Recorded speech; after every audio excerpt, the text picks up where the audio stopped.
Lapan. Okay. Uh,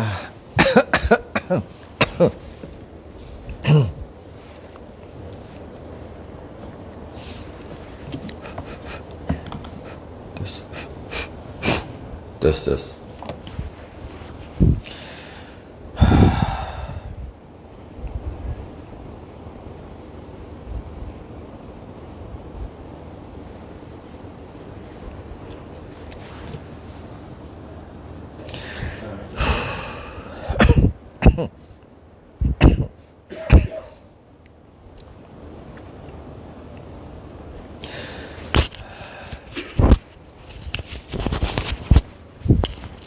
Assalamualaikum warahmatullahi wabarakatuh. Innal hamdalillah nahmaduhu wa nasta'inuhu wa nastahdihi wa nastaghfiruh wa na'udzu billahi min shururi anfusina wa min sayyiati a'malina. Man yahdihillahu fala mudilla lahu ومن يضلل فلا هادي له أشهد أن لا إله إلا الله وحده لا شريك له أشهد أن سيدنا محمدا عبده ورسوله اللهم صل وسلم وبارك على سيدنا محمد الفاتح لما أغلق والخاتم لما سبق ناصر الحق بالحق والهدي إلى صراطك المستقيم صلى الله عليه وعلى آله وأصحابه حق قدره ومقداره العظيم اللهم نور بالكتاب بصري وأتلق به لساني واشرح به صدري واستعمل به جسدي بحولك قوتك فإنه لا حول ولا قوة إلا بك سبحانك لا علم لنا إلا ما علمتنا إنك أنت العليم الحكيم ولا حول ولا قوة إلا بالله العلي العظيم أما بعد. Alhamdulillah, sambung kitab Kifayatul Muhtadi, muka surat 82, fasal baru, muka surat 105 Rumi, fasal baru. Masuk fasal baru. Fasal baru. Kita akan masuk bab rukun solat. Fasal baru. Mungkin kebanyakan apa yang kita nak kata hari ni mungkin dah tahu. Tapi bila kita dah tahu tu, cara kita tahu tu mungkin bukan secara berkitab. Jadi bila kita belajar berkitab, dia ada beza lah sikit. Adalah tempat sandaran, adalah tempat ambilan. Kalau orang kata, iya ke? Macam mana? Pelik ni. Kita boleh kata, kitab ni. Tu sebab tu. Walaupun benda dah tahu dah. Benda dah tahu lah. Adalah tempat rujukan kita. Ada satu kaedah kita mengaji, mengikut kaedah para ulama'. Yang dulu-dulu mengaji ni, belajar ni, mesti kena ada pedoman kitab. Mesti ada pedoman kitab. Ulama'-ulama' terdahulu dia tak ajar dengan cara dengar syarahan ramai-ramai, lepas tu balik. Macam tu aja. Lepas tu datang dengar syarahan ramai-ramai, lepas tu balik. Dulu tak ada gitu. Tapi banyak berlaku sekarang ni. Kalau betul ikut kaedah belajar yang sebenar. Tak ada kaedah belajar macam tu. Kaedah ada belajar, dulu ingat masa kat pondok dulu. Dulu zaman saya dululah. 80, ujung 80-an, awal 90-an. Masa tu tahfiz sangat kurang masa tu. Dia tahfiz ni sejak apa? 2000 apa? 2010 lah. 2010 baru start banyak.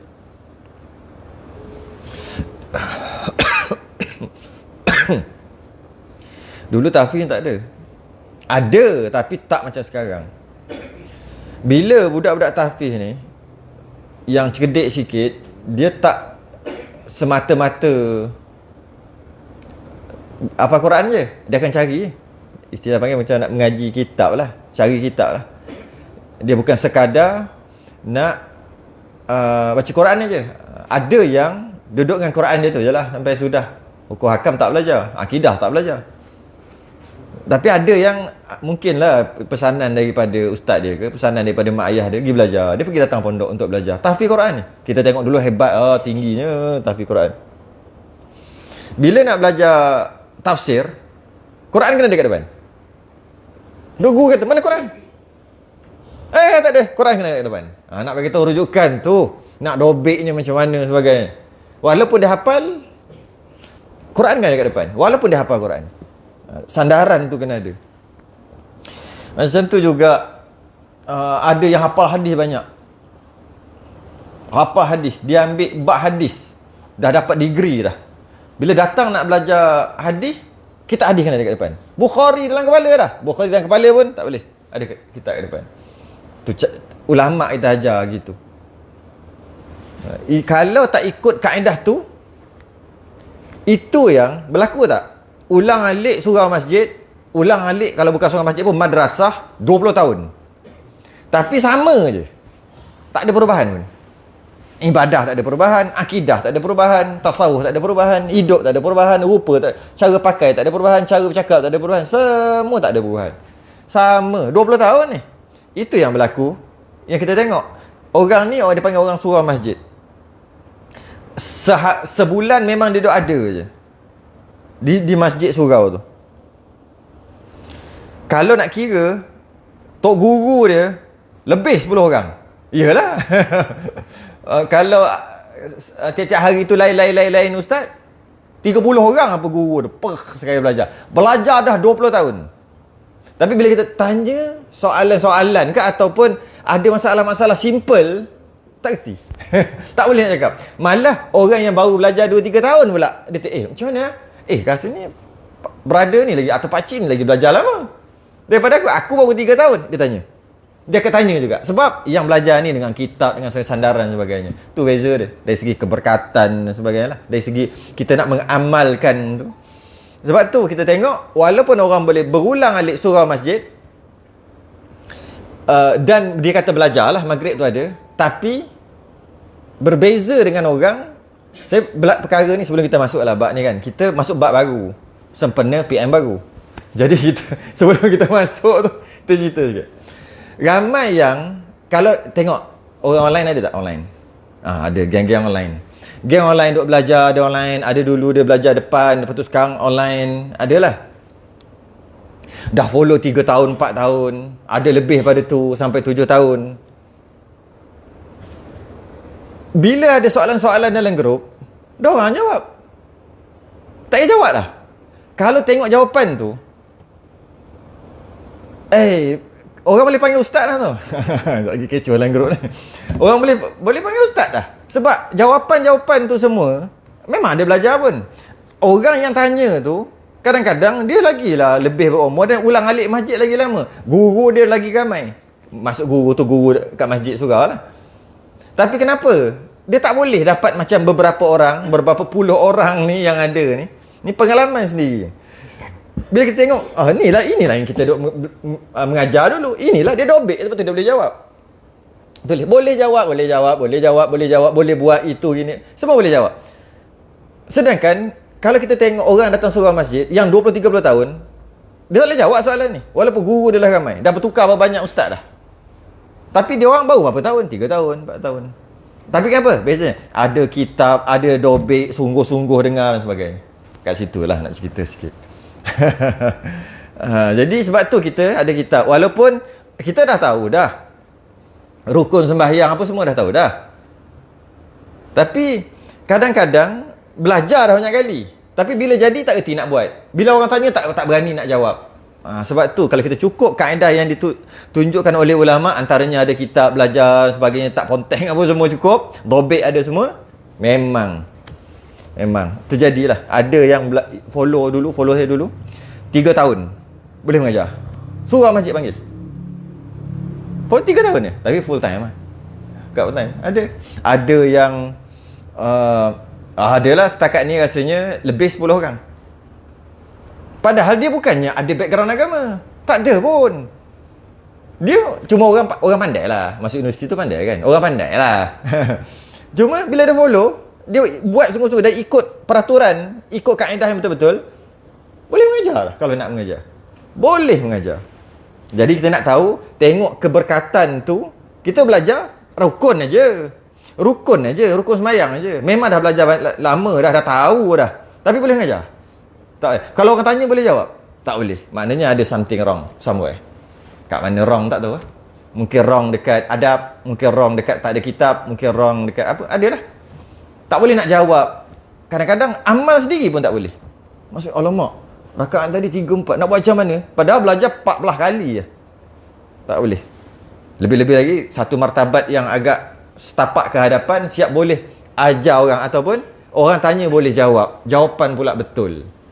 Jawapan pula dengan confident. Mantap. Saya respect lah diorang-diorang ni. Kita masuk rukun sembahyang. Qala al-mu'allif rahimahullah ta'ala. Ini suatu fasal. Satu cabang lagi. Perincian yang lain pula. Fasal baru. Pada menyatakan rukun sembahyang. Kalau kita tengok muka surat 43 Jawi Rumi tak tahu surat 43 Rumi 43 Rumi Jawi maksud apa? Kalau kita tengok 43 bab apa? Muka surat 43. Aduh, tak bawa pula kita Rumi. Muka surat 43 bab apa? Sebelum tu belak satu je sebelum. Bab apa? Wajib ke atas camkan. Ini satu pasal. Satu lagi. Wujud. Entahlah, nak tahu sebelum. Bab apa? Baca mana-mana tengah-tengah kita dah tahu dah bab apa. Wajib bersegera pada ketika itu dan mereka jatuh daripada mustahil. Tu bab akidah. Bab akidah. Maknanya muka surat apa tu? 37. Daripada 1 sampai 37 lah, lebih kurang 30 lebih, 3 dekat 40 muka surat. Bab akidah. Maknanya bukan bab semayang, rukun-rukun tak ada lah. Bab akidah, bab apa yang membatalkan iman. Awal-awal tu ada bab sifat 20 sikit-sikit lah, ringkas-ringkas. Lepas pada tu, habis bab tu, terus masuk bab pada menyatakan semayang pada menyatakan sembahyang.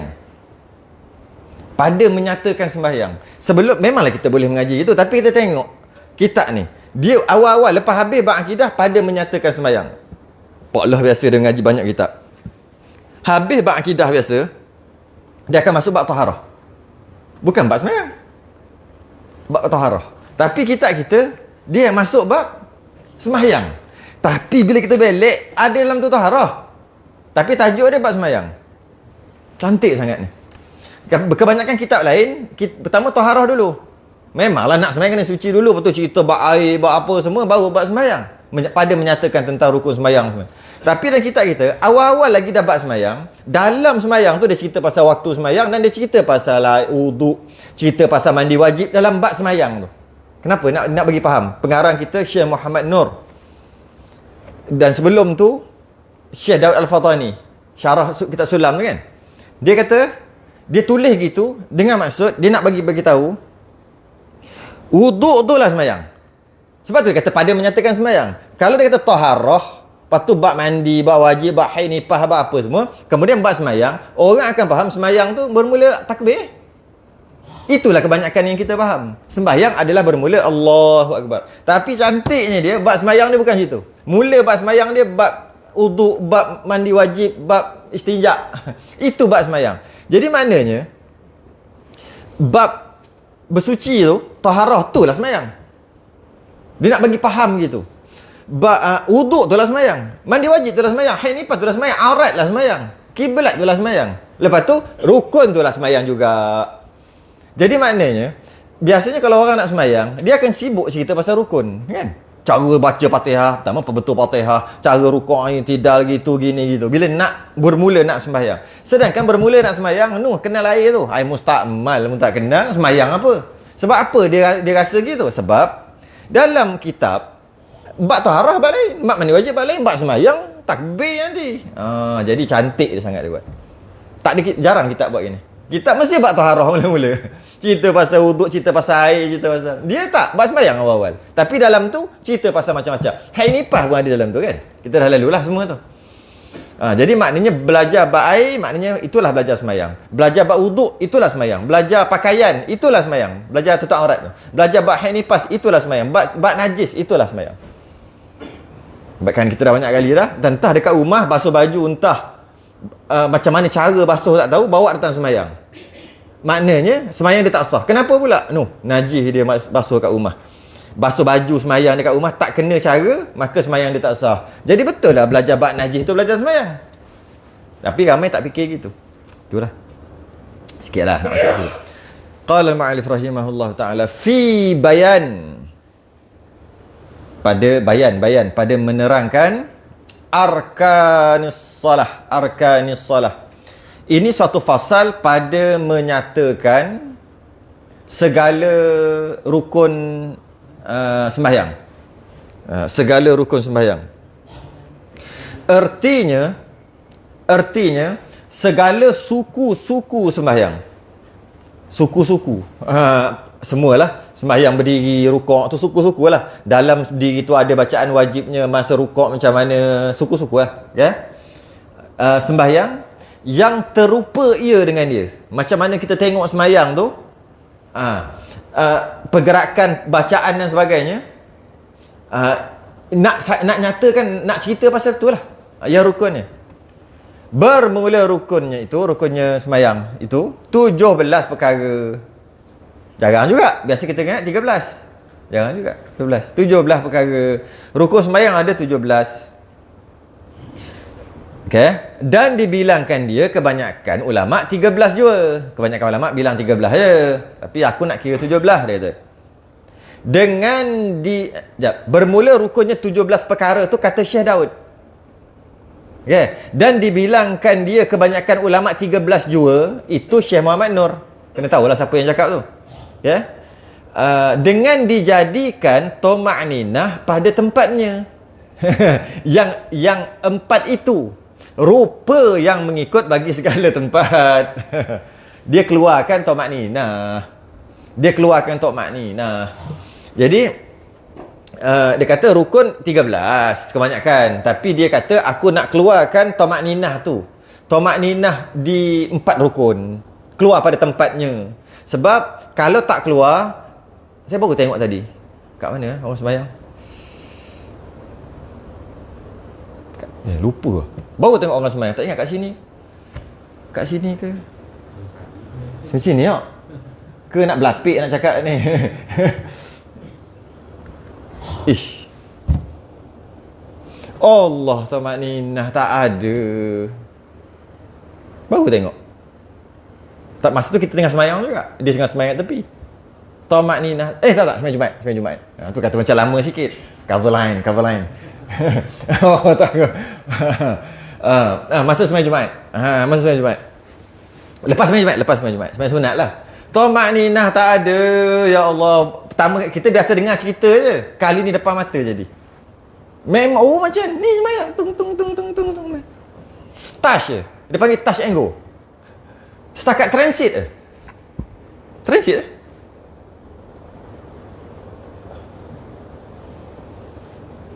Kena pergi, sentuh tapi pam, angkat. Gerak slow, bukan laju tu budak-budak kan. Bolah tu budak-budak, dia tak, dia slow. Taklah slow tu melampau pula. Touch. Sami Allahu liman hamidah. Touch. Allahu akbar. Touch. Allah. Aduh hai. Ada sembahyang ini. Ada.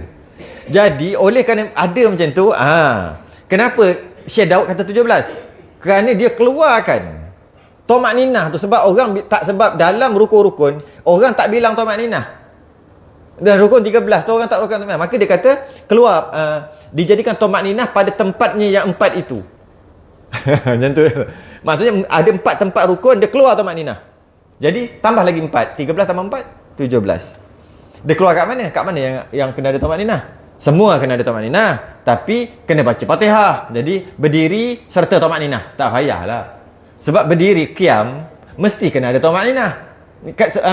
Kenapa kena baca tamakninah? Sebab kena baca Fatihah. Terlebih bapak tamakninah dah tu. Jadi tak payah cerita lah masa berdiri.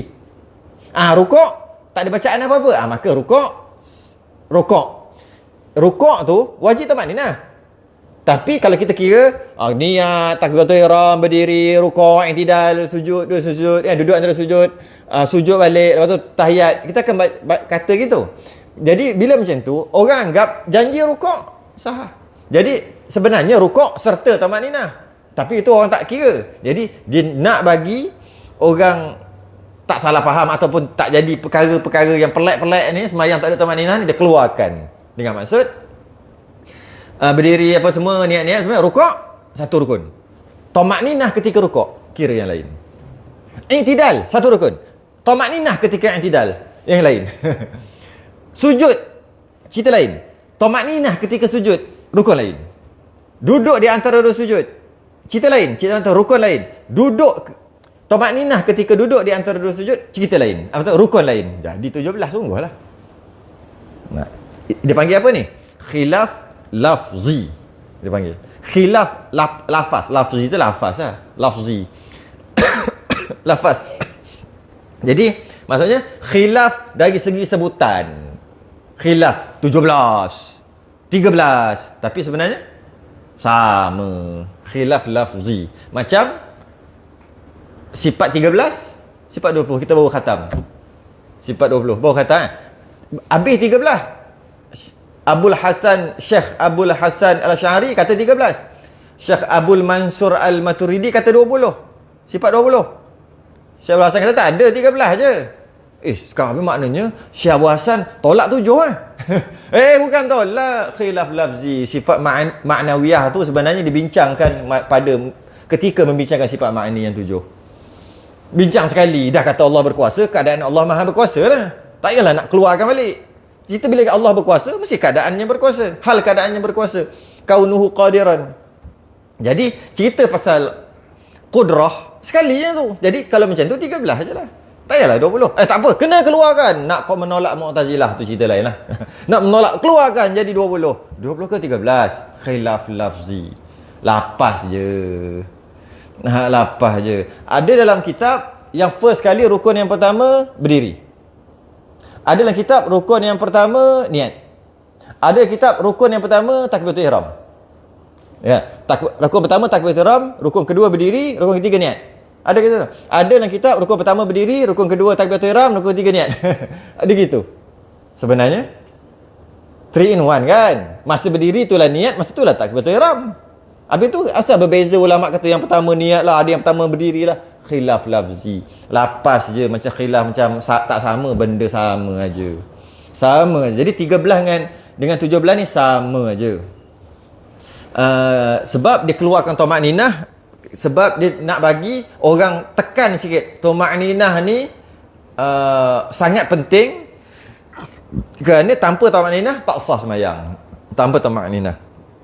Tamakninah ni adalah apabila bergerak tu ke destinasi, sampai di destinasi berhenti kejap. Kadar subhanallah 1 saat setengah. 2 saat tu confirm lah. Itu tamakninah, berhenti.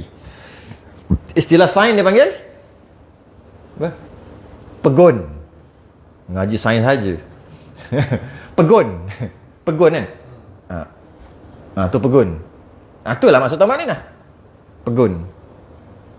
Atau bahasa dulu dia panggil memasukkan sendi-sendi kepada tempatnya. Lagi bahasa masukkan sendi-sendi kepada tempatnya. Yalah, kita bergerakkan sendi bergerak. Bila dia masuk nak rukuk, masuk tu, masukkan sendi. Nak sujud, masuk. Masa perjalanan on the way tu dia gerak. Jadi tak masuk. Tu bahasa dulu. Bahasa sekarang pegun. Pegun. Ataupun tamakninah. Jadi setiap tu kena ada tamakninah, sebab tu jadi 17. Okey. Apa lagi kita nak bahas sini? Satu fasa pada menentukan rukun sembahyang. Bila dia kata rukun sembahyang, artinya segala suku-suku sembahyang. Apa maksud segala suku-suku sembahyang? Perbuatan sembahyang tu lah. Yang mana kalau tak buat, tak sah. perbuatan sembahyang tu. Ada juga yang lain dia panggil syarat. Tak ada syarat tu tak sah juga. Syarat sah sembahyang. Antaranya suci daripada hadas besar. Jika dia berhadas besar, tak sah sembahyang. Bila berhadas besar, tak sah sembahyang. Dia kena angkat hadas besar tu, baru sah sembahyang. Tapi perbuatan mengangkat hadas besar tu bukan sembahyang, kan? Wuduk mesti kena ada. Maksudnya kena angkat hadas kecil. Rafa'al hadatsil asghar. Bila dia berwuduk, bila dia tak ada hadas kecil, baru sah. Jika ada hadas kecil, tak sah. Tak sah sembahyang. Tapi hadas kecil ataupun perbuatan wuduk tadi bukan sembahyang.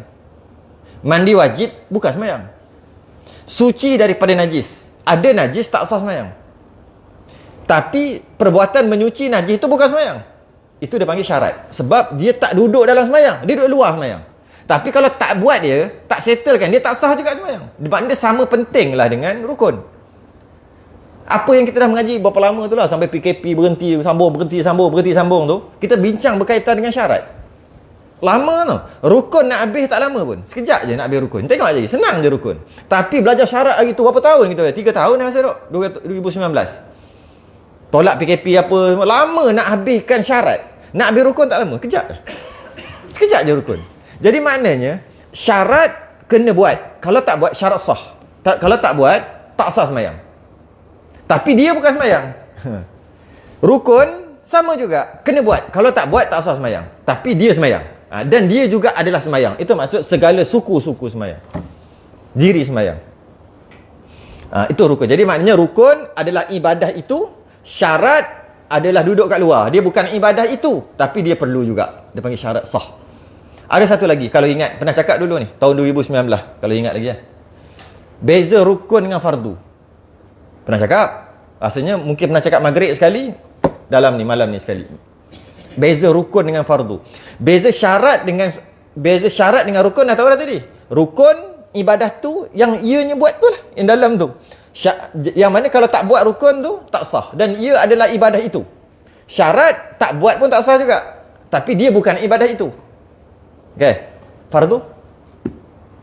Macam kita yang panggil, fardu wudu. Fardu wudu ke rukun wudu? Basuh muka, tangan, kepala, kaki. Fardu, bukan rukun. Sedangkan rukun tu sedangkan perbuatan basuh muka, tangan, kepala, kaki itu ibadah itu. Kenapa panggil fardu? Kenapa tak panggil rukun? Kalau dalam bab haji pun ada. Dia panggil fardu dan rukun, beza. Bezanya sikit je. Nak guna pun boleh juga. Ni small matter lah. Nak guna semua rukun, semua fardu pun boleh. Cuma detailsnya, fardu dia betul ibadah itu, perbuatan itu, ibadah diri, ibadah ataupun suku-suku itu, ibadah itu fardu. Dan dia boleh berhenti. Nak stop kejap nanti boleh sambung. Tapi rukun adalah ibadah itu juga, suku-suku ibadah itu. Tapi tak boleh berhenti-berhenti, kena buat terus. Jadi ambil wuduk, basuh muka, tangan, lepas tu rehat kejap, tengok keputusan pilihan raya. Lepas tu, lepas dah tahu, oh kalah, okey, sambung balik kepala kaki, boleh tak? Boleh, sebab tu dia panggil fardu wuduk. Tapi kalau tengah rukuk, alamak, siapa menang ni? TV buka, tengok jap, kuat sikit. Lepas tu sambung i'tidal, boleh tak? Tak boleh, sebab tu panggil rukun. Tu je nak tahu. Rukun, ibadah itu, rukun adalah perbuatan ibadah itu. Sebab apa saya kata ibadah itu? Apa-apa yang ibadah lah. Semayang ke, apa-apalah. Maka kita panggil rukun. Kalau fardu, sama macam rukun. Bezanya fardu ni boleh berhenti. Tak boleh buat, nanti buat balik, boleh. Tak putus. Tapi kalau rukun, dia kena buat straight. Itu detail. Dah pernah cakap dulu, 2 kali. Ni kali ketiga dah cakap. Macam mana orang yang cakap lebih ingat daripada orang yang kena... Dengar? Dah cakap 3 kali dah cakap tempoh hari ni. Okey. Kadang-kadang kita tengok dalam kitab ada kata rukun sembahyang ada 14. Ada pernah jumpa 18. Jadi 13, 17, 14, 18. Yang 14 kan? 14. Macam mana? Di gini. Sama je. Khilaf lafzi juga. Lepas dia cerita last sekali tu semua 13 macam biasa. Kemudian yang ke-14 dia kata macam ni. Tamakninah ketika rukuk, i'tidal, sujud dan duduk di antara sujud. 14. Allah 14 pula. Tak ada, sama je. Dia nak bagi tahu dia pukul rata tamakninah pada 4 rukun tadi. Ada satu lagi. Kitab Iqna. Lesson ngaji kitab Iqna. Ada dalam tu 14. Tapi bukan macam tadi. Sebab dia kata rukuk serta tamakninah. Syiah dah tamakninah situ. Jadi 1.14 tu apa? Kitab Iqna ada. Rukun yang ke-14 adalah niat keluar semayang. Ketika Assalamualaikum. Tu niat keluar semayang. Kum tu habis. Sebagaimana wajib niat masuk semayang ketika Allahu Akbar. Kan Allah kan lama saja aku semayang macam-macam. Macam tu juga ketika patutnya macam tu dia sebab Allah. Kan Allah macam-macam teknik tu kan. Jadi maknanya salam pun sepatutnya Assalamualaikum warahmatullahi. Gitulah kot. Sebab niat nak keluar. Kenapa payah sangat niat nak keluar? Dah nak masuk payah, takkan nak keluar senang. Bukti kita semayang tak perlu niat payah-payah. Buktinya kita masuk salam, kita niat keluar, tak payah pun. Assalamualaikum warahmatullahi. Gitulah niat nak masuk sepatutnya. Allahu Akbar. Tapi tak apalah, kita bahas abang niat tu lah nanti. Tapi para ulama tak galakkan untuk beramal. Sebab jika terawal niat keluar semayang, batal. Dalam semayang tak boleh niat nak keluar weh. Hanya dekat Assalamualaikum. Yang kata 18, tambah macam tadi ya. Tambah yang ke-18 tu, niat keluar niat keluar semayang ketika salam. Yang 18. Jadi ada, kalau dalam kitab ada 13, 14, 17, 18. Kalau ada lebih daripada tu sekalipun, semuanya khilaf lafzi dia masuk juga. Dia ada masuk di antara. Biasa jumpa yang tu je. Khusyuk Imam Ghazali kata wajib tak? Rukun. Khusyuk sunat hai'ah. Hai'ah tau, abad pun tak. Kalau korang abad tu kuat juga. Hai'ah je. Khusyuk sunat hai'ah. Tak lagi baru ni rasa. Kita bahas bab khusyuk baru ni. Sebab tu jangan tanya tahu dah tak lagi. Kita lupa mari ke tak mari. Baru ni tu belak sikit. Faslun ni. Ini satu fasal pada menyatakan beberapa syarat bagi diqabulkan sembahyang. Kat situ kita dah bahas ni 2 muka surat ni. Itulah kita dah bahas. Jadi khusyuk sunat hai'ah. Jangan kita sibuk nak khusyuk sehinggakan tinggal rukun. Nak khusyuk macam pasal rukun jadi masalah, jangan. Rukun mesti buat. Khusyuk sunat hai'ah.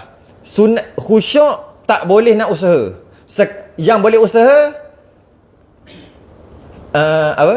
yang boleh usaha cuba memahamkan makna bacaan khusyuk Allah bagi. Sebab dia tak boleh khusyuk. Khusyuk tak boleh nak lakon. Dia macam tawaduk, wara'. Dia tak boleh berlakon. Kalau orang buat nampak sangat lakonan. Dia tak boleh. Dia bawa pegang tongkat tu. Biasa pegang tongkat ni maknanya apa tujuan? Kan sekarang ni kan kita tengok tak tua sangat pun pegang tongkat dah. Antara para ulama dia suruh pegang tongkat. Umur 40 ke atas pegang tongkat dah. 40? Belum. 40 ke atas. Dah, pegang tongkat. Tapi pegang tongkat kita tengok Allah warok. Tak jadi. Time lapar tengah apa? Order. Tak ada warok sangat. Astagfirullahalazim. Tak boleh warok. Tunduk jalan. Sampai satu tahap dia akan jadi balik yang sebenar dia. Sebab warak, ikhlas, khusyuk tak boleh buat. Anugerah Allah. Yang kita boleh buat, dia punya pintu tu. Macam faham makna bacaan, bersedia sebelum semayang setengah jam. Standby nak semayang. Ini gudung Allahu Akbar. Khusyuk. Rakun Walau lakon pegel lah. Dalam macam-macam ada. Dia macam mana? Setengah jam lagi ni. Nak masuk ni? Tunggu dah. Tenangkan diri. Tenang. Baca Quran ke, tengoklah zikir ke, tapi tunggu semayang. Setengah jam sebelum. Azan, jawab azan, relax je. Lepas tu, semayang qabliyah. Yang tak khusyuk semua masuk kat qabliyah. Yang duk fikir bukan-bukan. Masuk sembahyang fardu, tenang. Ini tak macam-macam. Minyak tak boleh lagi ni. Dah menyala dah ni.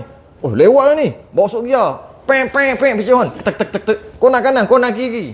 Allah, mana kain tadi pula? Kain kotor ni cari pula. Lepas tu sembahyang. Khusyuk. Lakonan semata-mata. Sebab dia anugerah. Anugerah ni, adakah anugerah yang diusaha ataupun anugerah? Adakah anugerah apa? Sebab kita dapat khusyuk tu anugerah yang diusahakan ataupun anugerah dengan sebagainya. Sebab Anugerah yang diusahakan. Dia gini.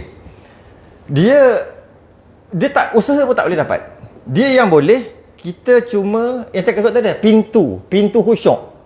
Iaitu pintu khusyuk ni kita sedar sedang semayang. Itu pintu khusyuk. Tapi bukan khusyuk. Sedar sedang semayang. Yang masa lalu biasa sebutlah, aku tengah semayang. Bukan suruh zikir aku tengah semayang. Sedar semayang, rukuk. Tengah semayang ni. Kita ada tak gitu? Masa Allahu Akbar tengah semayang. Confirm. Allahu Akbar. Tengah semayang. Rasa tak tengah semayang? Aku tengah semayang. Ada rasa tu, itu pintu dia. Kalau berterusan begitu, dapat khusyuk. Tapi kalau hilang. Hilang tak? Mana tahu fikir sendiri. Ya. Hilang ke tak masa semayang? Dia hilang. Macam hilang tu kita baca. Tapi macam mana cakap? Tak ada kesedaran. Faham tak? Tak ada kesedaran sedang sembahyang. Rukuk, sujud, duduk atas sujud. Mana ada ingat tengah sembahyang? Memang tengah sembahyang, tapi kesedaran tu tak ada. Istilah dia panggil sembahyang apa? Sembahyang auto. Sembahyang kena manual. Dah cakap banyak kali, kalau tak ingat lagi tak tahu lah. Sembahyang kena manual maksudnya apa? Nak rukuk ni. Rukuk. Lepas baca, nak kena iktidal ni. Iktidal. Itulah antaranya. Itulah manual. Masuk gear. Nak kena change gear ni.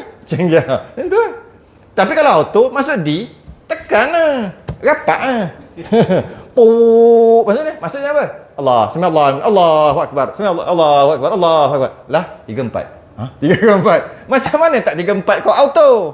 Sebab tu kadang-kadang tengok D ke 3 dia. Tadi motor masing-masing masuk tengok D dah.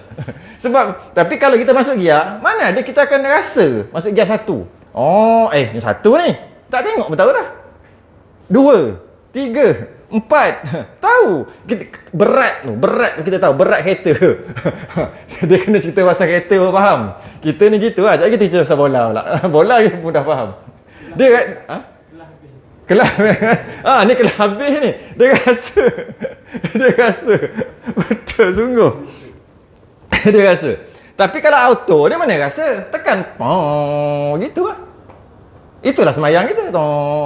Sebab tu jadi 3-4. Kalau kita buat secara manual semayang. Jadi kalau kita kesedaran tu sentiasa ada, khusyuk.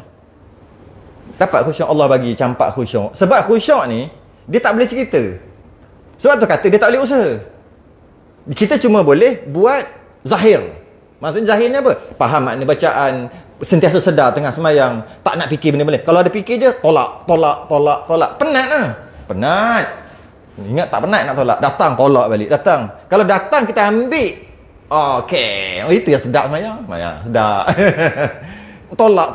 Penat lah. Bila kita buat gitu, dengan usaha kita tu, Allah bagilah khusyuk. Khusyuk tu payah. Macam-macam orang nak cakap. Orang cakap khusyuk ni. Macam ada duduk bawah air terjun lah. Nak cakap tak boleh.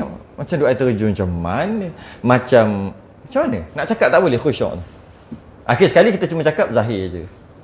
Tetap anggota tidak tergaru-garu. Tak ada menahan sesuatu. Tidak menahan menggigil. Tak menahan gatal. Tak tahan. Tak menahan semua. Kalau dia menahan gatal, hilang khusyuk. Kaki ada nampak besar nyamuk. Syup dekat bawah. Lepas tu nampak rasa dekat kaki. Cukup lah. Lepas tu hilang. Tak sedap dah lah. Masuk kain ke apa ni. Nyamuk ni. Kita dengan nyamuk seekor pun. Out. Nyamuk seekor. Kita dah mula. Dia dah menahan-nahan dah. Habis dah. Dia tak boleh ada apa-apa. Lepas tu pula, bila macam tu, maka barulah Allah anugerahkan khusyuk. Ada orang sampai ke mati tak dapat khusyuk. Ada orang sampai mati tak dapat khusyuk tu. Sebab tu khusyuk tu kena, yalah, usaha kena. Kalau istilah nak pakai usaha, kena usaha. Kalau kata nak pakai istilah usaha tu, iaitu berusaha kesedaran sembahyang dan faham makna bacaan.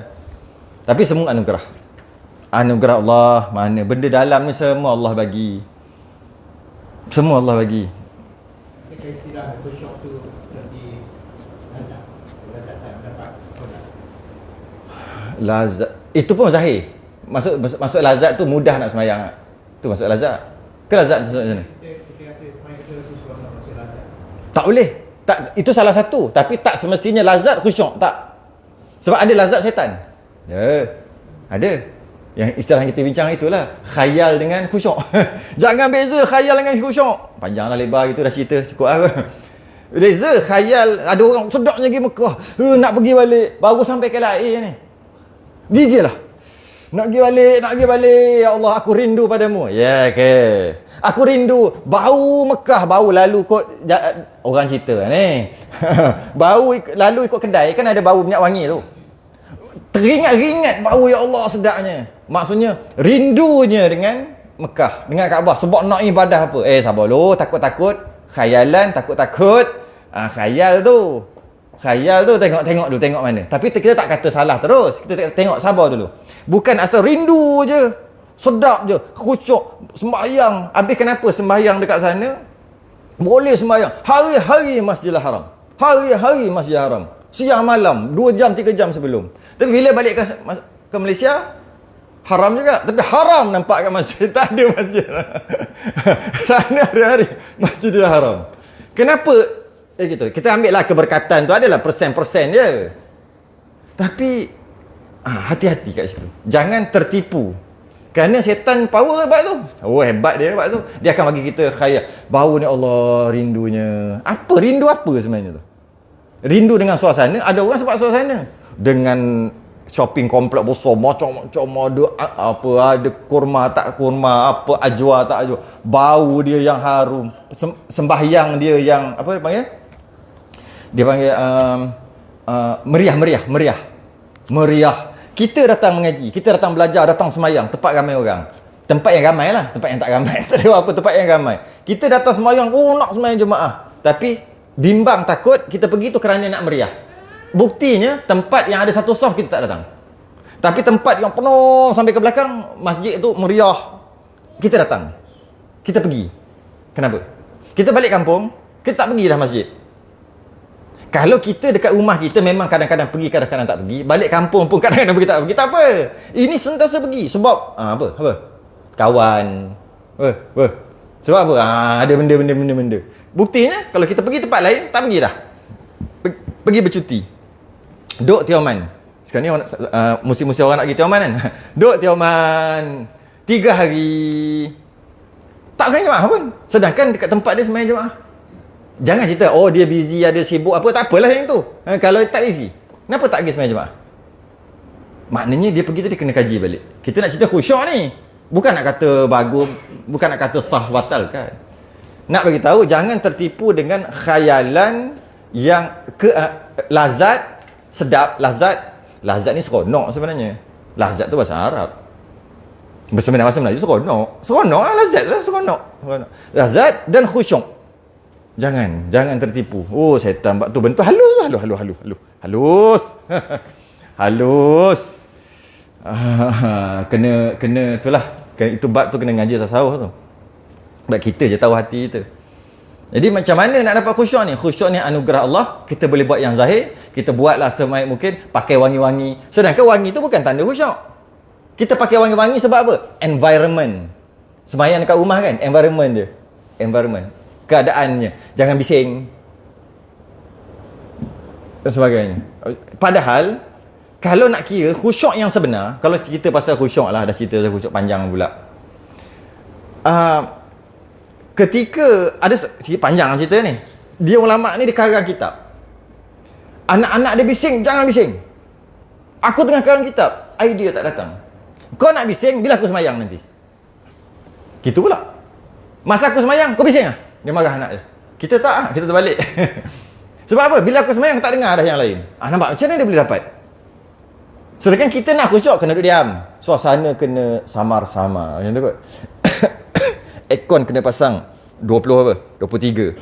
Jangan 18. Jangan 27. Macam-macam banyak hal lah kita ni. Tak boleh bising-bising sangat. kena wangi, lepas tu kena pakai kapet tebal. Ada je hal. Tak khusyuk juga pun. Tapi itulah usaha kita. Sedangkan khusyuk yang sebenar, kalau khusyuk yang Allah campak, Allah bagi, masa semayang tu lah. Alah, cerita yang anak panah cabut tak rasa tu lah. Banyak cerita lah, benda sama. Kata, kalau kau nak bising anak dia ramai, kalau kau nak bising, tunggu aku semayang. Apa? Orang tengah karang kitab, tengah nak tulis ni. Hilang idea. Marah anak dia. Dia pun Allah semayang bila-bila semayang Allahu Akbar, anak dia, wah, okey ayah semayang, mari kita bising, mari. Ayah tak sedar diri lah. Tu khusyuk. Macam mana boleh dapat? Boleh usaha? Tu kata tak boleh usaha. Khusyuk mana boleh usaha? Kita boleh buat yang zahir aja. Kita cuba martabat kita, buat luaran semua bagi cantik. Semayang, aku semayang ni nak setengah jam. Jangan, aku semayang ni nak 5 minit je. Kalau kata dah semayang nak 5 minit, habis. Hilang khusyuk. Kita kena target semayang setengah jam. Tapi nanti semayang silap-silap 10 minit je. Tapi target. Tujuannya tidak terburu-buru. Bukan terbulu-bulu lah. Itu orang Cina cakap gitu lah. Jangan terbulu-bulu, kan? Terburu-buru. Jadi, itulah khusyuk. Tak apalah, kita pun lepas cerita pasal khusyuk. Allah, pertama, segala rukunnya itu niat. Yang pertama daripada 17 rukunnya itu niat.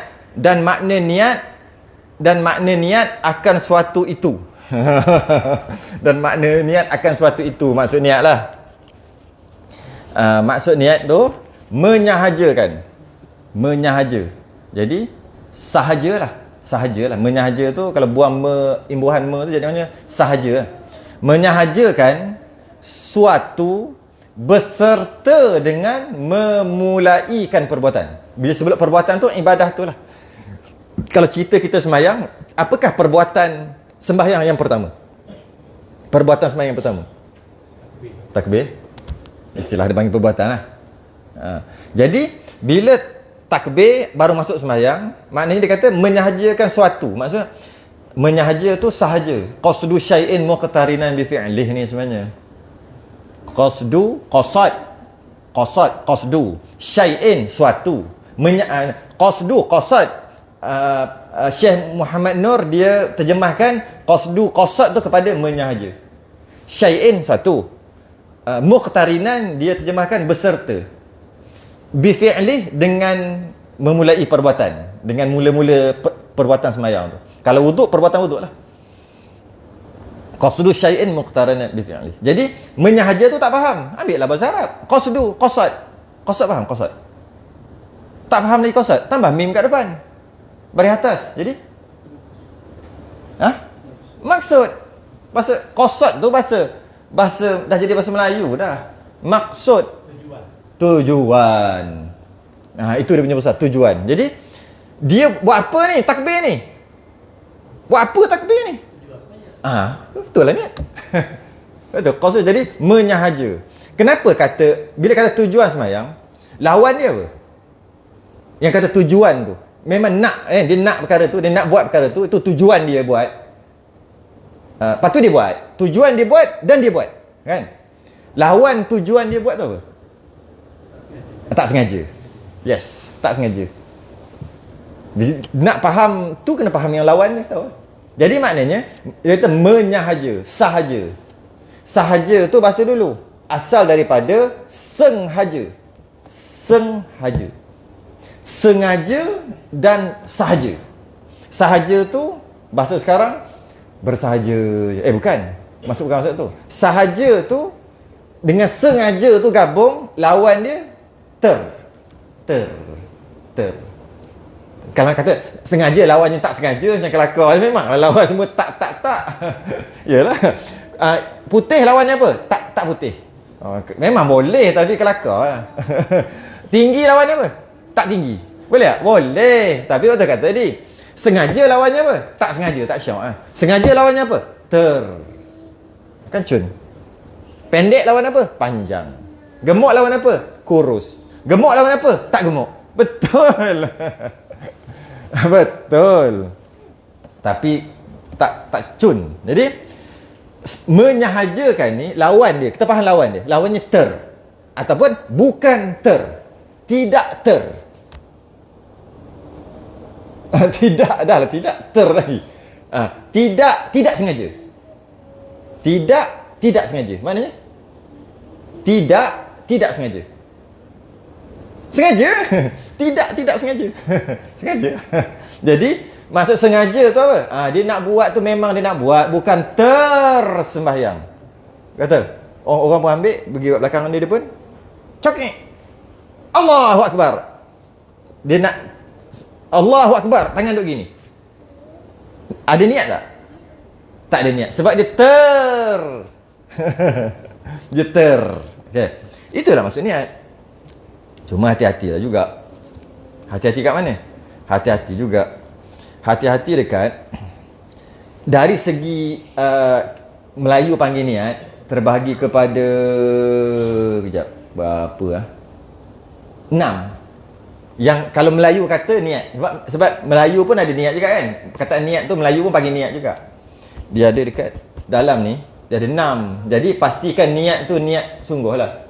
Dia dah sebut banyak kali dah ni. Yang pertama dia panggil hajiz. Hajiz ni gorisan hati. Nak tapi 20%. Nak juga tapi 20% je nak tu. Yang kedua dia panggil khatir. 35% lah. Kekuatan nak tu. Khatir ni yang syaitan main kacau. Lepas tu dia panggil khatir syaitan. Sebab tu syaitan nanti, bila kita dakwa syaitan nanti ke akhirat, syaitan tak mengaku. Sebab dekat khatir, dia tak ada dosa pahala. Nak tu, dia tak ada dosa. Nak khatir, nak tahap level khatir, tak ada dosa pahala. Lintasan. Lintasan. Tak boleh. Lintasan tu lagi umum sangat. Sebab lintasan dia ada kekuatan lintasan tu. Terlintas nak buat korban. Kuat tak? Tak kuat, sebab lambat lagi korban. Terlintas lepas ni motor dah megah dah ni dah E dah. Terlintas kuat sikit. Jadi walaupun bila kita sebut lintasan, dia ada dia punya volume kekuatan juga. Jadi tak boleh lah lintas. Tak boleh. Dia panggil khatir. Khatir ni dah jadi bahasa Melayu. Apa? Kuatir. Melayu kan pelat, bukan pelat, kan cair. Khatir, khawatir. Kata, aku khawatir lah. Aku khawatir lah. Itu lah. Tapi bukan, aku, kalau khawatir tu maksud apa? Dia ada rasa tapi tak kuat sangat. Aku risau lah. Tapi risau dia tu bukan kuat. Sebab khawatir, khatir, 35% lebih kurang lah. 30 ke 40 ke boleh kata gitu. Kuat sikit. Itu pun nak juga. Sebab sebut perkara ni, sebab takut bimbang bertukar dengan niat. Sebab itu bukan niat. Itu niat tu nak. Tidak yang bukan yang tak sengaja, memang sengaja. Dan bila dia nak, dia ada kekuatan dia tu. Kekuatan nak. Jadi bimbang takut yang bukan niat kita kata niat. Niat apa? Niat semayang tadi. Sebab bahasa Melayu semua tu niat. Hajiz pun niat, khatir pun niat. Lintasan kekuatan tadi. Yang 50-50 dia panggil hadisun nafsi. Hadisun nafsi, macam bercakap, suara hati. Berbincang-bincang, 50-50. Kekuatan dia 50. Yang keempat dia panggil hamun. Dia kata hamun. Maki hamun. Ada? Hamun. Maki hamun. Hamun ni dia kuat, dia dalam 70%. Dia ada himmah hasanah, himmah sayyi'ah. Himmah ni himmah je semaya tak? Berhemah. Semua nampak? Kita punya bahasa semua ada. Himmah hasanah, himmah sayyi'ah. Yang mana himmah hasanah ni cita-cita baik. Himmah sayyi'ah cita-cita jahat. Yang mana himmah ni cita-cita baik, kalau kita niat cita-cita baik dah dapat pahala dah. Kat sini dapat pahala yang kata niat pun dapat pahala. Niat pun dapat pahala. Niat apa? Niat syarak ke niat Melayu? Niat Melayu bukan niat syarak yang kata kita ni niat pun dah dapat pahala. Kan? Walaupun kita niat, kita nak buat tiba-tiba tak dapat buat atau sebab-sebab tertentu, pahala dah dapat, pahala niat. Niat tu, niat macam semayang tu ke? Bukan. Itu dia panggil himmah hasanah. Kadar kekuatan nak tu 70%. Dah dapat pahala dah. Satu lagi dia panggil azam. Yang kelima. Yang ni 90. Kita pun dah jadi Melayu juga. Berazam. Kan? Jadi Melayu juga. Yang ini kalau niat nak buat kalau cita-cita tu azam tu nak buat benda baik, dapat pahala lah juga. Sebab himmah 70% pun dah dapat pahala. Ini 90% kekuatan lagi dapat pahala nak buat baik. Dan kalau nak buat dosa, dapat dosa. Kat sinilah kata kemurahan Allah, rahmatnya Allah. Bila kita nak buat tu 70% sahaja, nak buat benda baik, dah dapat pahala. 70% nak buat jahat, tak dapat dosa. Tapi azam 90% nak buat dosa, nak buat jahat, dah dapat dosa. Nampak? Sepatutnya 70% nak buat dosa, dah dapat dosa lah. Sebab 70% nak buat baik, dah dapat pahala. 70% nak buat jahat, kekuatan tu dapat dosa lah patutnya. Bawa adil. Tak. Rahmatnya Allah, 90% nak buat dosa, nak buat jahat, baru dapat dosa. Cuma dosa dia taklah sebesar buat terus. Niat kat mana? Yang nombor 6. Lepas pada tu 100%. Apa bukti nak dia tu 100%? Buktinya buat. Sebab tu muqtarinan tu berserta buat terus. Niat nak buat dan terus buat. Itulah niat. Tapi kalau nak saja, nak tapi tak buat lagi, tengoklah kuat mana. 20%? 30? 50? 70? 90? Okey. Kalau kita nak sembahyang, kita ambil wuduk, kita melangkah masuk, nak sembahyang, dah imam takbir semua siap dah. Kita waktu tu apa? Nak sembahyang kita tu tahap mana? Azam ke? Niat dah? Melayu kata niat juga. Tak, jangan pakai Melayu. Azam kot. Azam. Tapi kalau kat rumah, apa? Kat rumah baru start motor. Himmah kot, 70 kot. Ataupun 50 pun boleh kot. Kalau baru balik kerja, tengah kebaring. Pukul 6.30. Baring kejap, sekejap lagi pergi lah, sekejap lagi mandi ke, baru pergi lah. Berapa persen? Tu lah dia punya. Nak juga, semua nak. Melayunya semua niat. Kenapa baring bang? Memanglah niat nak pergi sekejap lagi. Sekarang 6.30 baru. Kata nak pergi masjid. Yalah memanglah, aku memang niat nak pergi masjid. Tapi 6.30 baru. Maknanya berapa persen? Adalah. Letaklah kat mana tu. Niat ni ketatlah kat mana tu. Cuma kalau dah dekat dah ni, dah melangkah dah. Lagi 3 langkah nak sampai sah. Nak takbir ni, lagi 3 langkah lagi. Itu dah azam dah. Tapi adakah dah berniat nak sembahyang? Melayu kata dia keluar rumah tu dah niat nak sembahyang. Abang, apa saya ambil kain tuala ni? Nak mandi lah. Masa tu Melayu kata niat nak pergi sembahyang lah. Melayu punya niat. Tapi bukan syaratnya niat. Melayu punya niat. Jadi hati-hatilah dengan Melayu punya bahasa yang diambil pada bahasa Arab. Hati-hati. Jadi, dah ambil kain tuala dah. Maknanya dia berniat nak pergi sembahyang. Dia berniat nak sembahyang. Sedangkan niat mazhab Syafi'i qasdu syai'in muqtarinan bi fi'li. Beserta niat buat terus. Itu mazhab Syafi'i. Mazhab lain tak? Mazhab apa? Mazhab Hanafi. Tak. Dia masa buang selipar tu nak sembahyang, dah niat. Dia bagi dia azam tu dah niat. Azam tu dah niat dah. Maknanya kalau kat luar tu kan dah niat dah. Bila dia masuk dalam saf, Allahu akbar. Relax aja. Sebab apa? Dia dah niat awal lagi. Yang 90%. Azam bagi dia dah niat. Kita mazhab Syafi'i azam belum niat lagi. Niat mesti muqtarinan. Mesti berserta. Lepas niat terus buat. Selagi tak buat, dia tak panggil niat. Dia panggil azam. Melayu panggil niat juga. Melayu semua niat. Haji 20% pun niat. Niatnya nak macam tu niat aja. Tapi padahal dalam hati dia macam nak tak nak 20% je nak. 80% tak nak. Tapi niat juga. Dia hati-hati kat situ lah. Sebab itulah bagi orang yang ada masalah was-was ke apa, boleh pakai mazhab Hanafi, mazhab Maliki boleh pakai. Dengan maksud masa buat apa? Nak sembahyang? Sembahyang. Masuk Allahu akbar. Sebab azam dia tu, azam tu. Biasa orang stuck dekat azam. Nak niat tu payah. Stuck kat situ. Jadi sementara nak perobat, takkan nak takbir banyak kali. Yang kita tengok lalu orang.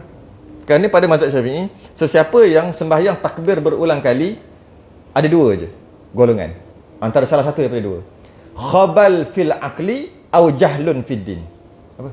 Khabal fil aqli. Tempat lalu kat tepi tempat kerja Pak Allah ada. Sakit mental.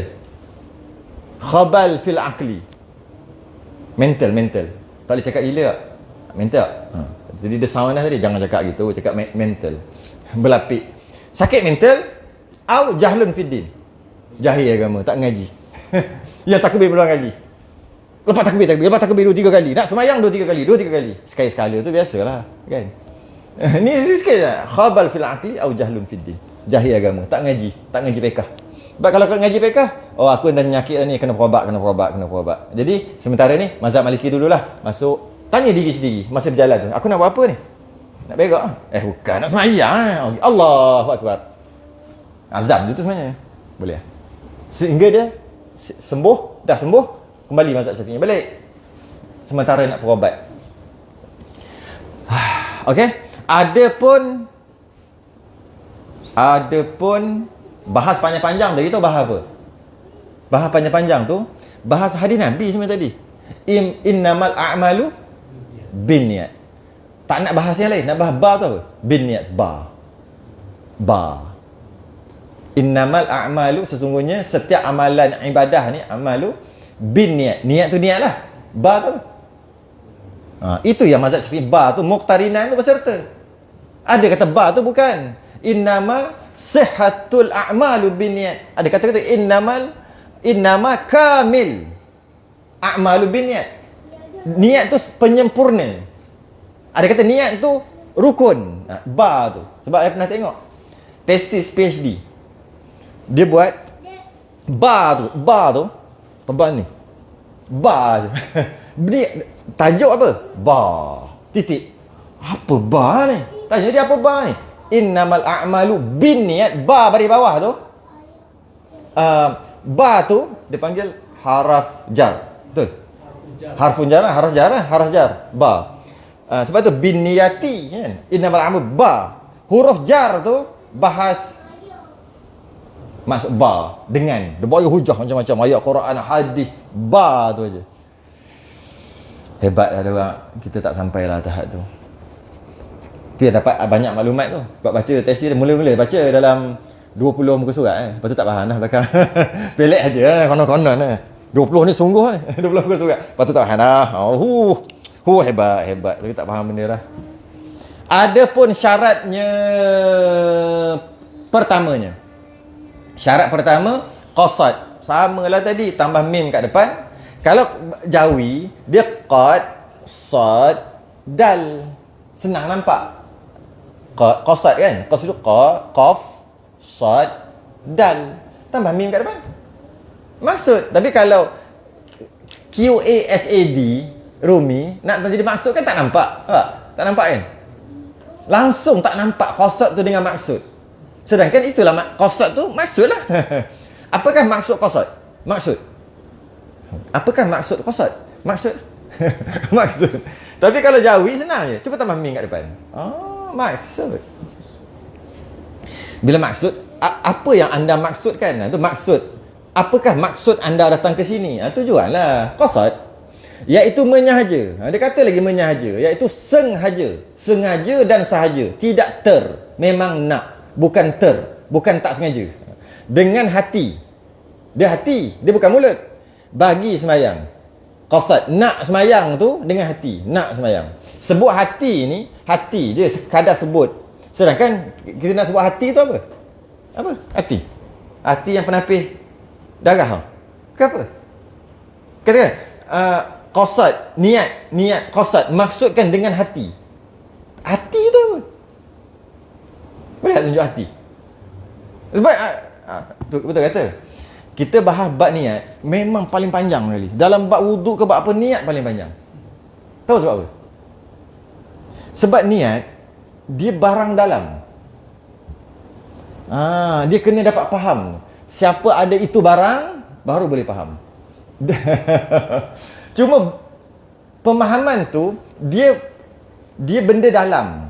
Bila dia benda dalam, bila dia bukan benda zahir, dia bukan keluar kat mulut. Bila keluar kat mulut, tak betul dah. Di dalam. Bila di dalam, tak boleh nak terangkan dengan mulut. Sebab kalau terang dengan mulut, itu perkataan. Tak kena dah. Sebab tu jadi payah. Sebab tu niat paling payah. Contohnya ikhlas. Ikhlas barang dalam ke barang luar? Barang dalam. Macam mana nak ajar? Kita hendaklah sentiasa ikhlas. Lillahi ta'ala. Macam mana nak ajar orang? Nak suruh orang tu ikhlas. Tapi macam mana nak ajar orang tu sujud? Yang betul. Dia zahir boleh tunjuk. Gini. Baca yang betul. Dengan tajwid, dengan makhraj. Bunyi aku boleh dengar. Sebab boleh dikesan dengan panca indera. Yang 5. Dengar, tengok, dengar. Rasa dengan lidah, rasa dengan tangan. Boleh. Sebab itu kita panggil dia tu zahir. Yang ini benda dalam, ikhlas, takabur, ujuk, riak, termasuklah ikhlas, termasuklah niat, barang dalam. Bila barang dalam, keluar aja zahir batal. Maksudnya batal tu maksudnya bukan batal. Keluar aja tak betul. Niat ni adalah tak betul dah. Dah sebut kat mulut. Bila macam tu, macam mana nak bagi faham kat dalam niat tu? Sedangkan tak boleh cakap. Tu cerita. Sebab niat tak boleh cakap. Kalau cakap tu bukan niat. Usolli tu niat tak? Bukan kan? Niat kan lintasan. Lintasan tu apa? Sup. Apa? Kat hati-hati. Tunjuk sini kat hati tu. Hati ni qalbu. Orang dulu dia tak boleh hati, dia tulis jantung hati. Tujuan dia dia tulis jantung hati, dia nak bagi tahu bukan jantung duk-duk-duk, bukan hati yang penapis darah. Bukan. Dia qalbu. Hati. Kesedaran. Boleh kata itu. Kesedaran. Itulah hati. Kesedaran. Itulah perkataan yang paling tepat, bukan, perkataan yang paling dekat sekali dengan maksud hati. Itu maksud hati. Aku tak ada hati lah kat dia. Pak, kau ada hati kat dia. Lain macam je cakap. Lain macam cakap tadi kasar, datang ni cakap lembut je. Ada hati kat dia. Apa tu? Apa dia nak cakap apa tu? Hati tu. Bukan hati tu. Kan? Dia ni macam tak ada hati. Tak berhati perut. Hati perut lagi. Apa benda hati perut? Dia bukan nak kata. Dia tak ada. Itulah. Itu hati. Susah nak tergambar hati. Dia jantung hati. Qalbu. Apa qalbu? Hati. Apa hati? Kesedaran. Paling dekat lah. Bahasa yang paling dekat dengan maksud hati yang sebenar. Macam biasa saya cakap lah. Bahasa terlalu miskin untuk menerangkan rasa. Sangat miskin. Jadi bahasa tak ada bahasa yang tepat. Terpaksa guna beberapa bahasa yang paling dekat supaya mudah-mudahan dapatlah faham. Tapi itu bukan yang tepat juga. Tak. Jadi ingat, dia kata, ingat di dalam hati. Ingat ni tak? Bukan ni. Macam ni. Cerita lah. Maya apa lama niat banyak kali lah. Lepas niat. Cerita niat kat hati. Ingat di dalam hati. Ingat kepala ke hati? Akal, otak. Ni ke hati? Kalau dia kata ingat kat sini, aku semayang. Hati dia lain. Hati ni dia kesedaran tu lah. Otak ni fikir, ingat. Cuma dia tak jauh. Dia antara ingat ni dengan hati tu. Sebab tu istilah yang paling dekat, kesedaran. Otak tu bagi syarat semayang. Otak tu bagi syarat nak semayang. Tengah tu menguat tak tidur. Otak bagi syarat nak semayang. Kita letih kat topik orang tengah tu. Lagi dia menguat tidur, tidur. Tapi betul kalau otak dan hati tak otak dan hati tetapi jantung masih dia tak ada guna dah. Signal otak. Oh, ni bahasa ni. Ni bahasa geng-geng ni, geng-geng ni. Geng hospital ni. Hospital Dahlia. Ni geng-geng Dahlia dia main otak saja. Kau jangan main geng Dahlia ni. Dia main otak saja ni. Boleh signal. Oh, bahasa baru dah tu. Tak ajeng ni sebut ni. Signal yang dihantar otak ke badan, ke anggota untuk suruh buat. Signal itu. Boleh lah. Sebenarnya lebih kurang kesedaran sama juga. Dekat-dekat dah tu. Signal. Uish, bahasa baru ni. Bahasa baru. Apa maksud qasad? Qasdu syai'in, qasad. Niat tu apa maksud dia? Signal yang dihantar daripada otak ke anggota. Sebab nak gerak dia kena signal lah. Kalau mati kalau dia kan tak boleh gerak lah. Kan sebab dia ada masalah ni. Betul tak? Uish, bahasa baru. Bahasa baru. Mantap juga. Pertama, segala rukun itu niat. Dan makna niat itu akan suatu menyahaja suatu beserta dengan memulai perbuatannya, dan ada bagi niat 3 syarat dan 2 wajib. Ada 3 syarat dan 2 wajib. Syarat yang pertama tadi qasad, iaitu menyahaja dengan hati. seperti bahawa ia ingatkan dalam hatinya. Bukan ingat kat kepala, ingat kat hati. Maksudnya kehendak tadi, otak ni bagi arahan, suruh buat. Tu lah. Pada permulaan sembahyang, rukun yang pertama lah, iaitu takbiratul ihram, bahawa ia mengerjakan sembahyang. Kenapa Allahu Akbar ni? Kenapa berdiri ni? Nak sembahyang. Kenapa ni? Nak angkat ni. Otak dah hantar. Allah. Kenapa nak sembahyang? Okey. Cuma boleh ke nak lafaz kat mulut? Sunat jugalah. Mungkin akan bahas nanti kot. Lafaz kat mulut boleh juga bagi membantu hati. Kerana apa yang kita lafaz kat mulut dekat hati, dia akan masuk kat hati kan. Apa yang kita lafaz kat mulut, itulah maksud apa? Maksud hati kita apa yang kita lafaz kat mulut. Itulah maksud hati. Kalau kata boleh tak? Mulut jahat, hati baik. Boleh tak?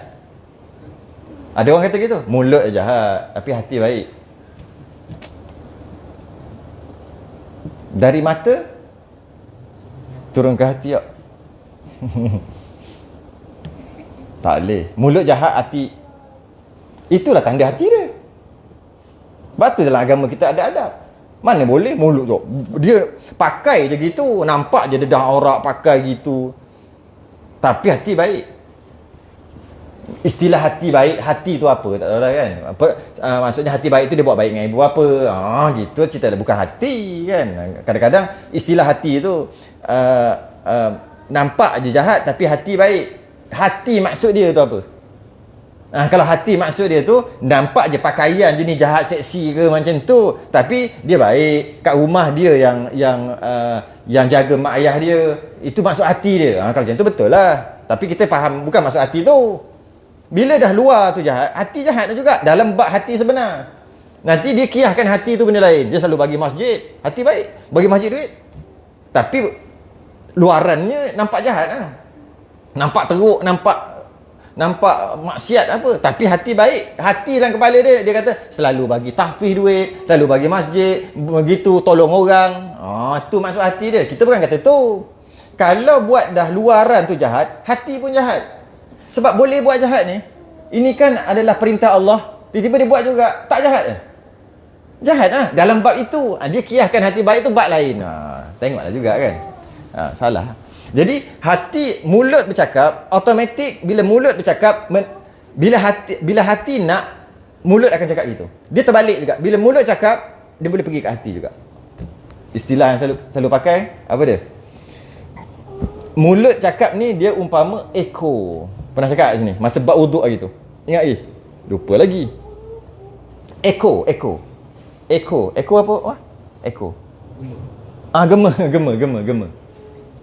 Yang cakap ni, suara ni yang kita cakap ni, dia umpama gema. Macam gema kita cakap dalam gua. Macam mana? Woi! Bunyi mana? Woi. Itulah gema tu. Begitulah perumpamaan bercakap dengan hati. Hati dengan maksud niat tadi tu. Bila kita kata, aku nak makan, hati kita boleh tangkap yang kita sebut kat mulut tu. Sebab tu bila nak makan ni, terus pergi makan. Dia boleh tangkap. Dan gema tu dia makin perlahan, makin hilang, macam gema, macam suara tu. Jadi bila kita berkata apa-apa, masa tu mudah hati kita untuk tangkap. Aku nak makan, aku nak tengok bola ni pukul 3. Mudah hati kita nak tangkap sebagai niat. Mudah. Tapi kalau tak cakap, dia payah sikit. Boleh je. Cuma kalau orang yang payah, dia sebut, maka hati dia mudah untuk tangkap. Jadi caranya cakap kat mulut dulu. Nanti bila cakap kat mulut, dia seumpama gema. Macam bagi contoh apa? Suruh fikir nombor 4. Tak silap. Jangan fikir nombor 4. Bila kata jangan fikir nombor 4, jangan. Sekarang semua duk fikir nombor 4. Tak? Kenapa duk fikir nombor 4? Sebab mulut, suara ni kena masuk telinga. Jangan fikir. Nombor 4 tu ada dalam kepala. Buang string ada 4 balik. Buang string ada 4 balik.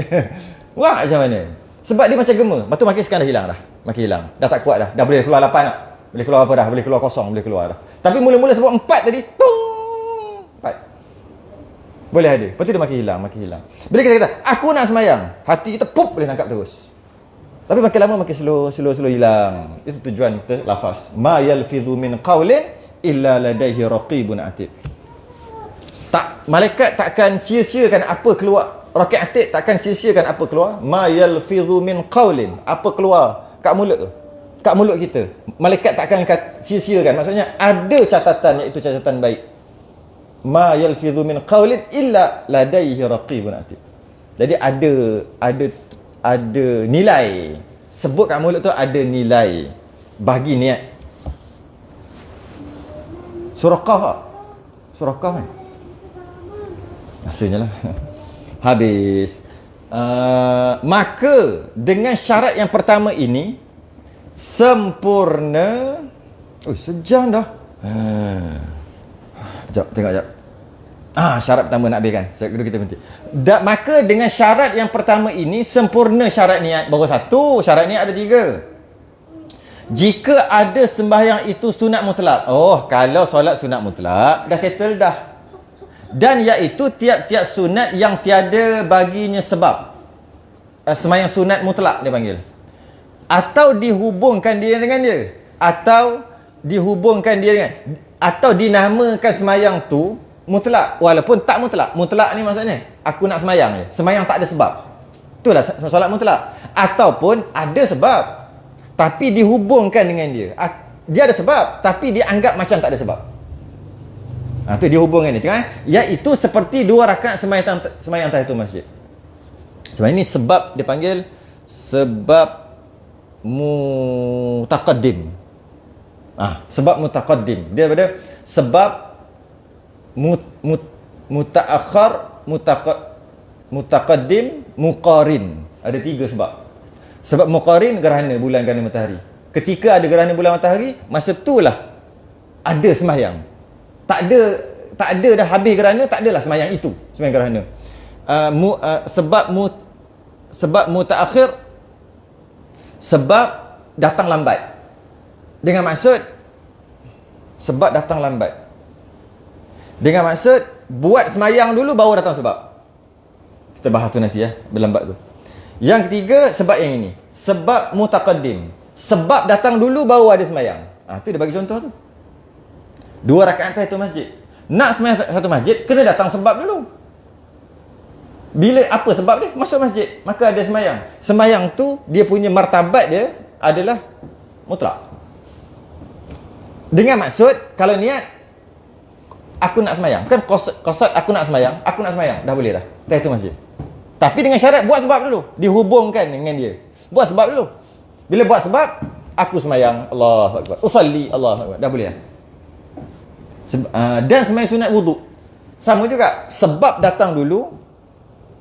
Sebab datang, baru sembahyang datang. Sembahyang. Jadi apa sebab tu? Wuduk. Lepas wuduk, adalah sembahyang wuduk.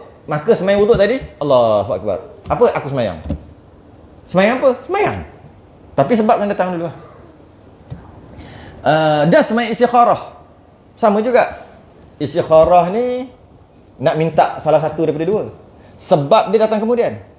Yang ni. Istikharah sebab datang dulu ke kemudian? Di manakah namanya istikharah? Kan kata, solat wuduk. Di manakah solat wuduk? Lepas ambil wuduk, solat. Di manakah solat istikharah? Masa solat tu. Masa bila tak tanya. Bila kata solat sunat wuduk, maknanya wuduk tu kita buat. Lepas tu kita sembahyang. Maknanya wuduk tu lah solat sunat wuduk. Solat sunat wuduk. Kalau istikharah kat mana? Solat sunat istikharah kat mana istikharah tu? Solat sunat wuduk, tadi dah wuduk. Solat sunat tahiyatul masjid, baru masuk masjid tadi. Solat sunat istikharah. Masa bila istikharah tu? Masa ni? Allah, ya Allah, saja aku sembahyang solat sunat istikharah, ya Allah, sama ada aku nak kahwin dengan orang ni atau orang ni atau orang ni. Itu. Masa bila istikharah tu? Lepas salam. Lepas salam. Ke istikharah bila? Tengah takbir. Panjang tadi. Sebab apa nak ni? Apa yang nak diistikharahkan? Istikharah nak minta Allah pilihkan kan? Apa yang Allah pilih kan? Ke masa sembahyang? Bismillah. Macam masa Fatihah. Masa tu minta Allah pilih? Bukan. Masa sujud? Bukan. Boleh lah masa sujud. Tapi bukan tempat dia. Tempat dia bila salam, doa. Ya Allah, jika pekerjaan ini baik untukku, maka kau mudahkan kan? Ayat doa istikharah. Maka jika ia buruk untukku, kau jauhkanlah bla bla bla. Maknanya minta tu lepas habis sembahyang. Itu juga dipanggil jenis sebab. Ada sebab, tapi sebab tu datang kemudian. Jenis jenis mutlak juga. Dengan maksud istikharah ni Allahu akbar saja aku semayang boleh. Satu lagi dia panggil tawaf. Solat sunat tawaf. Solat sunat tawaf. Solat sunat tawaf sebelum tawaf ke selepas tawaf? Selepas tawaf bukan sebelum. Solat sunat ihram? Sebelum. Dengan faham betul-betul tu. Solat tawaf selepas. Solat ihram tu masuk pakai ihram sebelum pakai ihram. Jadi solat sunat ni martabat dia mutlak. Jadi niat dia aku semayang pun dah boleh dah. Cuma kalau nak tambah silakanlah, wuduk ke tahiyatul masjid ke tambahlah. Cuma boleh dah. Sebab dia sembahyang tu, sembahyang sunat tadi tu ada kerana tu. Kerana sesuatu yang berlaku, yang iaitu ada 1, 2, 3, 4, 5 sembahyang. Ada 5 sembahyang. Sebenarnya ada satu lagi, sembahyang hajat. Tapi sembahyang hajat tu masuk dalam istikharah kot. Masuk situ. Sebenarnya ada satu lagi, sembahyang hajat. Sembahyang hajat pun sama juga. Sebab itulah semua sembahyang yang ini boleh masuk dalam semua sembahyang yang lain. Sebab niat dia usolli aja, dah sah. Maka dia boleh masuk dekat sembahyang yang lain yang ada usolli. Kalau sembahyang tu mesti sebut contohnya duha. Nak solat duha, dia tak boleh saja aku sembahyang, tak boleh. Saja aku sembahyang duha. Maka boleh tak masuk solat lain? Tak boleh lah. Sebab kalau nak masuk solat lain tak boleh, sebab dia duha tu dia dah ada dah. Sedangkan solat 5 ni tak perlu solat apa. Kalau nak sebut boleh, nak niat boleh, tak niat pun tak apa, aku sembahyang je. Jadi bila begitu, apa-apa sembahyang yang ada aku sembahyang, niat tu boleh masuk. Maknanya dia boleh masuk tak dengan solat wuduk dengan solat duha? Solat wuduk masuk dalam duha, bukan duha masuk wuduk. Wuduk masuk duha. Boleh lah. Sebab duha sahaja aku sembahyang duha. Kalau wuduk sahaja aku sembahyang, dah boleh lah. Maka boleh masuk. Khilaf Ibn Hajar Syekh Ramli. Seorang kata wajib niat macam tu untuk dapat pahala. Sahaja aku solat duha beserta dengan wuduk, beserta dengan tahiyatul masjid. Yang tadi lah semua-semua ni. Syekh Ramli kata tak payah niat. Sahaja aku solat duha, sebelum tu ambil wuduk, dapat free of charge. Khilaf kat situ. Tak boleh niat pun dapat juga. Sebab dia sahaja aku sembahyang telah memadai. Sahaja aku sembahyang pun dah memadai. Qasad sahaja dah memadai. Tapi kalau sembahyang yang kena ada ta'yin, maka tak boleh gabung. Macam duha kena ada ta'yin, witir kena ada ta'yin. Jadi maknanya kalau dia ambil wuduk, dia datang masjid, dia ambil wuduk tak duduk. Kalau ambil wuduk duduk tak boleh juga. Dia ambil wuduk tak duduk. Terus dia masuk ke dalam masjid, terus dia sembahyang maghrib. Okey. Sembahyang maghrib, sahaja aku sembahyang maghrib. Sahaja aku sembahyang fardu maghrib. Adalah sahaja aku sembahyang niat aku nak sembahyang tu. Wuduk boleh niat aku sembahyang boleh tak? Boleh. Tahiyatul masjid boleh niat aku sembahyang? Boleh. Maka dapat tahiyatul masjid, dapat wuduk, memanglah dapat maghrib di solat maghrib. Samalah juga khilaf Syekh Ramli Ibn Hajar. Seorang kata kena niat sahaja aku solat fardu maghrib beserta dengan tahiyatul masjid, beserta dengan wuduk, dapat. Seorang lagi kata Syekh Ramli kata tak payah, niat maghrib aja, fardu maghrib automatik dapat. Samalah macam niat puasa 6 dengan puasa qada, sama je. Ada kata kena niat, ada kata tak kena niat, nak dapat sekali kena pula hari Isnin. Isnin kena pula hari putih 13, 14, 15. Berderek dapat 5 puasa dalam sekali puasa. Puasa qada pada 13 hari bulan. Kena pula hari Isnin. Derek dapat. Kena pula hari Isnin. Jadi puasa Isnin dapat. Puasa qada memang dia niat qada. Puasa qada dapat, puasa Isnin dapat, kebetulan 13 hari bulan. Puasa putih dapat, apa lagi? Apa lagi ada puasa? Kalau dia selang-seli puasa tak puasa, puasa dah Daud dapat. Tentu. Tambahlah sendiri. Tambahlah sendiri. Habislah kita yang pertama. Dan syarat yang kedua akan datang. Ta'yin. Iaitu menentukan sembahyang ini. Menentukan sembahyang ini. Dan kedua ta'yin, dan iaitu menentukan sembahyang ini. Sembahyang apa? Qasad, ta'arud, ta'yin. Sembahyang apa? Wajib tentukan. Banyak juga baca.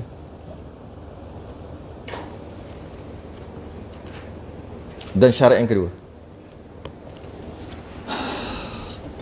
Tasbih kafarah dan surah subhanallah.